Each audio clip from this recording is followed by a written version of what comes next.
Hello friends, good morning everyone. এখন প্রায় 11:30 মতন বাজে। ঘুম থেকে উঠে ফ্রেশ হয়ে লেগে পড়েছি আগেই চুলের যত্নে। মা যে সিরামটা বানিয়ে রাখে ওটাই স্প্রে বটলে করে আমি দিয়ে দিচ্ছি। এত দেরি করে আমি ঘুম থেকে উঠি, মা আর সময় কৌলি উঠতে পারে না এসবের জন্য। আসলে আমার রাতের ঘুমটা যেন কেউ কেড়ে নিয়েছে, কিছুতেই ঘুমোতে পারি না। এপাশ ওপাশ করতে করতে 5টায় চোখে ঘুম আসে সবে। মায়ের পাশেই তো রাতে শুই। মা 6টা নাগাদ উঠে যায়, বুঝতেই পারে আমার ঘুমটা ঠিকভাবে হয় না। তাই আর মা দেখছি বেশ কিছুদিন ধরে আমাকে আর তাড়াতাড়ি ডাকছেও না। কড়াই কিছু পুড়েছে বলো তো, কড়াই পুড়েছে হচ্ছে ওই এরকম বিষে দিয়েছি মাথাটা দিয়েছি ফেটে, দেখো না আমার হাতে ফোসকা পড়ে গেছে। তোর খালি ওরমই পড়ে, এক গাদা জ্বালিয়ে দিবি গ্যাস। না মোটেই জ্বালিয়ে দিইনি, বিশ্বাস করো।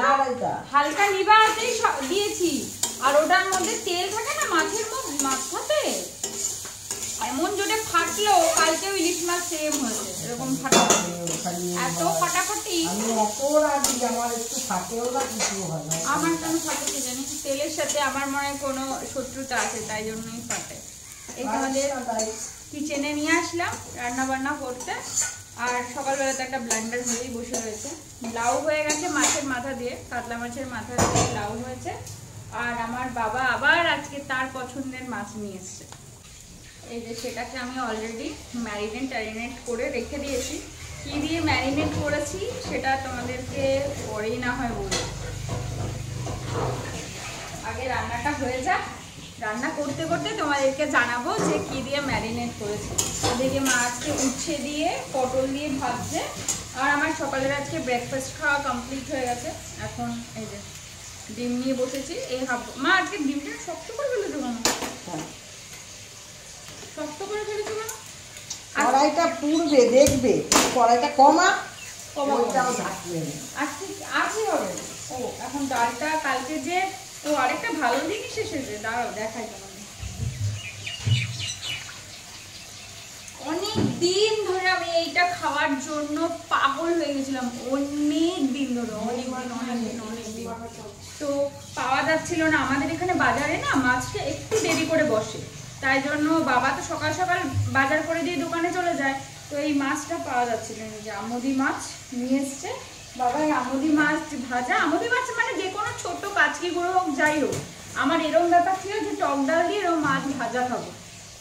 আজকে অনেকদিন পর বাবা এটা নিয়ে আসছে, আমার মনের আশা পূরণ আছে। এটা একদম জমিয়ে টক ডাল দিয়ে, কালকে ডাল রান্না হয়েছিল দেখলেই, সেটা আর খাওয়া হয়নি। সেটা মাছকে জাল দিয়ে রেখে দেবে। মাকে বললাম মা রেখে দাও, কালকে বাবাকে রাত্রিবেলায় বলে দিয়েছি যে নিয়ে আসবা। ওরকম মাছ যদি পাও তো। আজকে বেচারা খুঁজে খাতে ঠিক নিয়ে এসেছে, নিজের পছন্দের মাছ তো এনেছেই, সাথে ওই মাছও নিয়ে এসেছে। আর লুকা তো ভাজা হবেই, ইলিশ মাছে তো লুকা থাকে, লুকা আর এই তেল। এমন একটা দিনে আনলো যে দিনে আমার দুটোই ফেভারিট, এই লুকাও ফেভারিট, আবার এটা ডাল দিয়ে আবার আমুদি মাছ ভাজাও ফেভারিট। কোনটা খাবো সেটা নিয়ে একটু কনফিউজ হয়।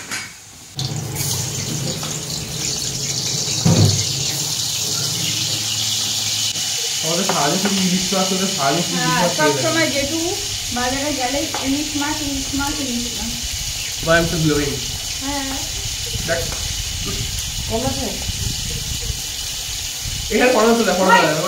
ভালো লাগে, দেখ ভাই।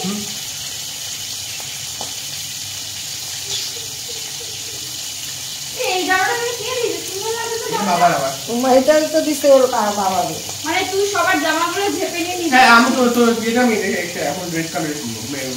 এই জামাগুলো কি রাখিস? এই গল এখন লাগবে।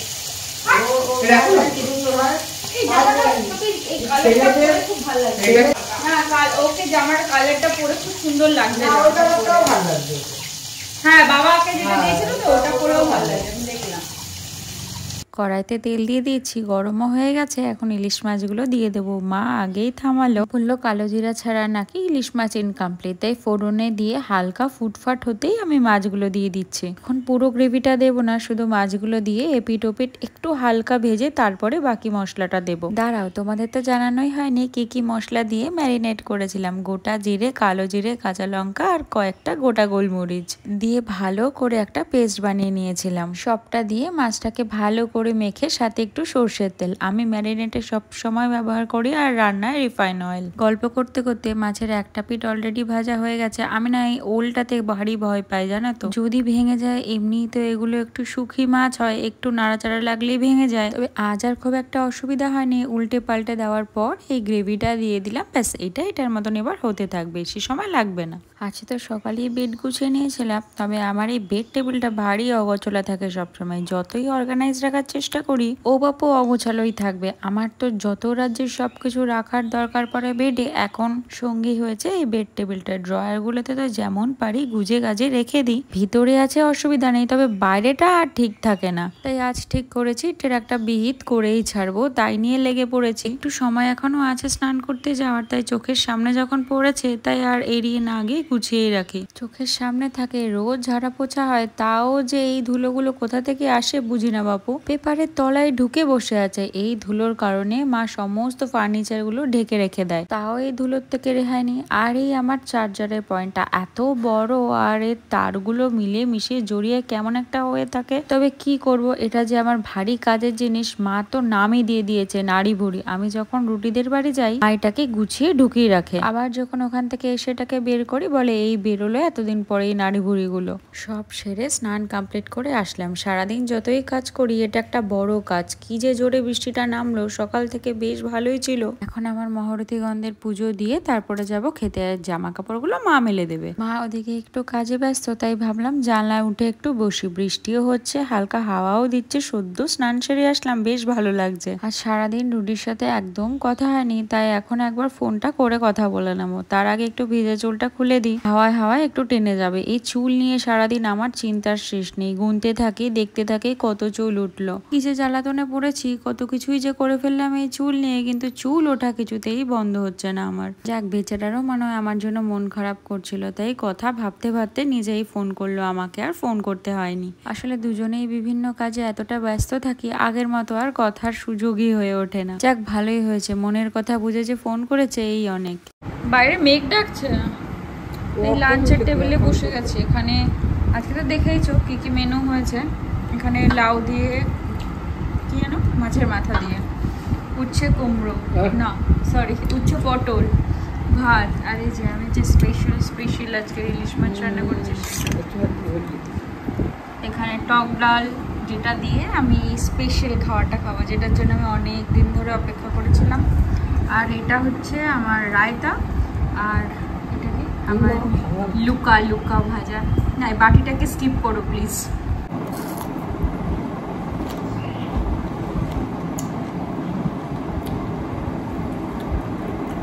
যখনই ইলিশ মাছ খেতে বসবো তখনই বৃষ্টি আসবে। তখন কালকেও ইলিশ মাছ নিয়ে বসেছি, কালকেও বৃষ্টি। না, পরশু দিন ইলিশ মাছটা নিয়ে বসলেই বৃষ্টি আসে। বৃষ্টি মনে হয় জানেন যে বৃষ্টি ছাড়া ইলিশটা তো খুব একটা মাখো মাখো জমে না, সেই জন্য। হ্যাঁ, একদিন ইলিশ মাছ ভাজা আর খিচুড়ি খেতে হবে। আমি যখন ইলিশ মাছ নিয়ে বসবো, আজকেও ইলিশ মাছ নিয়ে বসছি, আজকেও বাইরে বৃষ্টি। ইলিশ মাছটা নিয়ে বসলেই বৃষ্টি শুরু।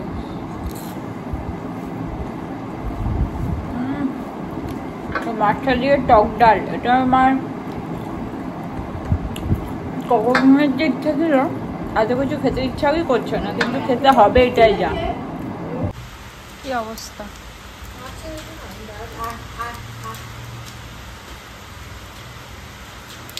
ভেবেছিলাম আজকে একটু ভিডিও বানাবো, প্রকৃতি আমাকে আর সাথ দিল না। কি অবস্থা চারিদিকে দেখো, সকাল থেকে খটখটে রোদ, তারপর একটা এমন ওয়েদার করলো, মানে কালো কালো হয়ে রইলো, আর এখন মানে ঝমঝমিয়ে বৃষ্টি।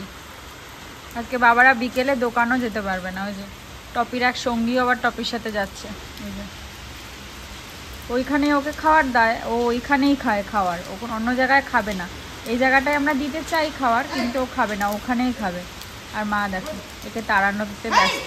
ও কিন্তু পুরো খাবারটা খাবে না, ও ওর জন্য রেখেই দেবে। ও কোনো দিনও পুরো সম্পূর্ণ খাবার খেয়ে আসে না, একটু রেখে দেয় ওর বন্ধু বান্ধবের জন্য। মা চলে আসো তাড়াতাড়ি, ভিজে যাবা। জোর বৃষ্টি পড়ছে, জোর, কি জোরে জোরে মেঘ ডাকছে, দেখেছো?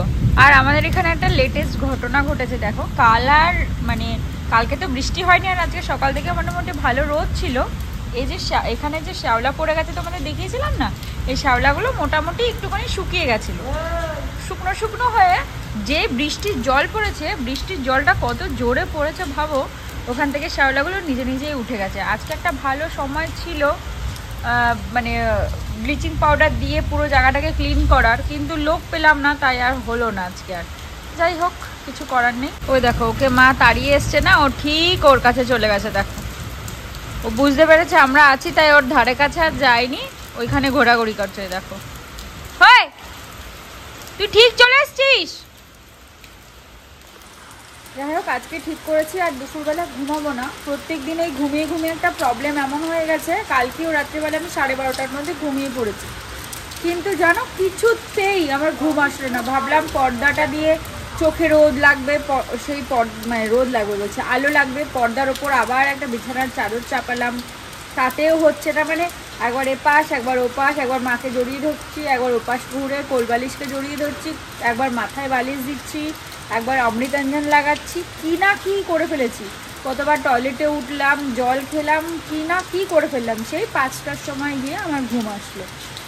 তো আজকে ডিসাইড করেছি দুপুরে আর ঘুমাবো না। আমার মানে সন্ধ্যের ঘুমটা মেবি খুব ডিপ হয়ে যাচ্ছে, যার জন্য এই প্রবলেমটা ফেস করতে হচ্ছে। আজকে যতই যাই হয়ে যাক না, ঘুমাবো না, কারণ এই সময়টা আমি যেই ঘরে যাবো, বিছানা আমাকে এরকম চুম্বকের মতো টানতে থাকে। আজকে আর সেটা করা যাবে না, তাই জন্য আজকে না ঘুমিয়ে দেখি একটু হাঁটাহাঁটি করবো, কারণ খাওয়ার পর তো হাঁটা হয় না। আজকে তো হাঁটবো ডিসাইড করেছি, আর দেখি কোনো কাজ যদি করা যায় সেটা করব, কারণ ভিডিও তো আজকে বানাতে পারবো না, পুরো জল ঢেলে দিল। আজকে আমার একটু কাছাপাড়া যাওয়ারও কথা ছিল তিন্নার সাথে, তো আমি আজকে ক্যান্সেল করেছিলাম, ভাবলাম ভিডিও বানাবো তার যাবো না, কালকে একবারে যাব। ও বাবা, প্রকৃতি আমাকে কোনোভাবেই সাথ দিল না। তো দেখা যাক আজকে ঘরে যদি কিছু করতে পারি। ছোটোখাটো কুমির একটা, দেখো এত টিকটিকি করতে গিয়ে আসে, পুরো সেদিন যে আমাদের ওইখানে যেটা ছিল তার ছোট ভার্সন মনে হচ্ছে। এখন প্রায় 7:30 মতন বাজে। আজ আর দুপুরে সত্যিই ঘুমায়নি, একটু কাজ করছিলাম আর রুডির সাথে বিকেলবেলা বসে বসে গল্প করছিলাম। তবে বিশ্বাস করো, ঘুমাতে ঘুমাতে এমন একটা অবস্থা হয়ে গেছে, ওই সময়টা যেন চোখটা আমি কিছুতেই আর খুলে রাখতে পারছিলাম না। আমি তো বেডের সামনেই আসিনি, তাহলেই চুম্বকের মতন টানতে থাকবে। সারা বিকেল বৃষ্টি হয়েছে, আমি রাস্তার ধারের গেটটা খুলে বসে রুডির সাথে সারাক্ষণ গল্প করে কাটিয়ে দিয়েছি। দেখা যাক রাতে কি হয়। আজ ভাবলাম মায়ের একটা শাড়ি খুঁজে বের করি, কোনটা পরে ভিডিও বানানো যায়। আমার শাড়ি যতই থাকুক না কেন, মায়ের শাড়ি নিয়ে টানাটানি করার মধ্যে যে ভালো লাগা, সেটা অন্য কিছুতে আর হয় না। তবে আমি যেদিন ভিডিও বানাবো ঠিক করি, তার আগের দিনই সব ঠিকঠাক করি, নচেত সাজগোজ আর গান সিলেক্ট করতে করতেই আমার রাত কাবার হয়ে যায়, বাবা আসার সময় হয়ে যায়, ব্যাস আর সব শেষ। তাই আজ এখন থেকে চিন্তা ভাবনায় নেমেছি। তবে মায়ের আলমারি থেকে শাড়ি নামাতে গেলে না, আমাকে অনেক সচেতন হয়ে কাজ করতে হয়। এক এক পাটে এক এক শাড়ি থাকে, খুব যত্ন করে বের করতে হয় যেন অন্য শাড়ি উলট পালট না হয়। মা সমস্ত শাড়ি এমন ভাবে পাটে পাটে সাজিয়ে রাখে,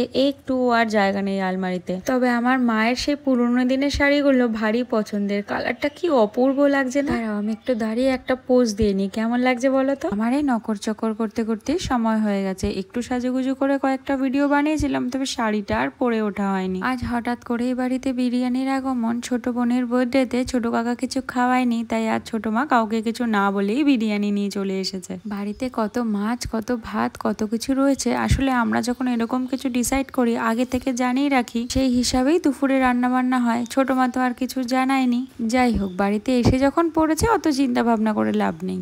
খাওয়া দাওয়া শেষ করে চুল বেঁধে রাতের স্কিন কেয়ার শেষ করে এই আসলাম বিছানায়। মা এখনো অব্দি বিছানায় এসে উঠতে পারেনি, তবে আমি সব গোছগাছ করে রাখলাম, মা এসে শুধু শুয়ে পড়বে। তো চলো আজকে এখান থেকে ভিডিওটা শেষ করি, কাল আবার একটা নতুন ভিডিওতে তোমাদের সাথে দেখা হবে। ততক্ষণ তোমরা ভালো থেকো, সুস্থ থেকো, সাবধানে থেকো, আর পুরো ভিডিও ভালো লাগলে একটা লাইক করে দিও, কমেন্ট করে জানিও কেমন লাগলো, আর প্লিজ আমার পাশে থেকো। কাল আবার আসবো। বাই বাই আজকের মতো।